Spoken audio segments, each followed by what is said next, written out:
Assalamualaikum. Hi, morning. Hari ni Faz berada di Bukit Perca, hutan rekreasi Bukit Perca. So hari ni kita nak try daki, nak tengok apa yang ada dekat puncak dengan geng-geng. Ramai ya.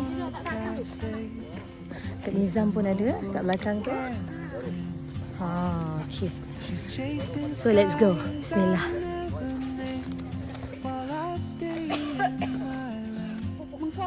Tapi disebabkan pengarahnya KKM yang cadangkan untuk letak nama ni Pandan Tergantung. Mana DJ?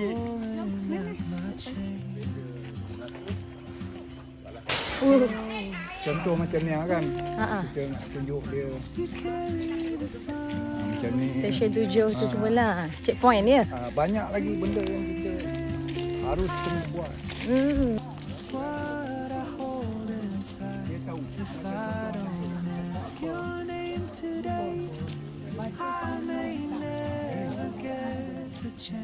Batu Panglima Hitam. Okay, Bak kata puan ni, batu ni pun ada sejarah dia. Betul, sejarah tentang orang kampung ni lah. Kalau dulu kepercayaan dulu kan nak jaga keturunan, nak jaga orang kampung, so dia gunakan batu ni lah menjadi kepercayaan pada dia orang.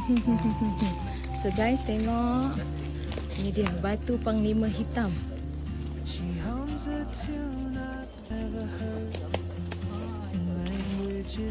Bawah tu ada batu yang batu Sampai tinggi lah kan.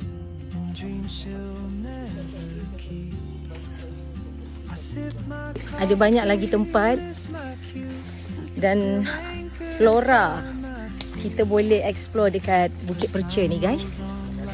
Orang yang tak kena daun palas ni tahu. Masuk hutan kalau nampak ni, ni daun palas. Tahu makan je kan, tak tahu pokok dia ni. Ni pokok dia.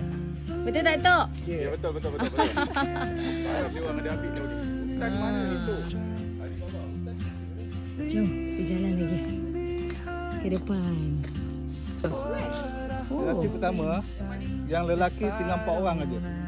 Daripada 260 orang, tinggal 4 orang generasi pertama lelaki. Yang perempuan ramai lagi.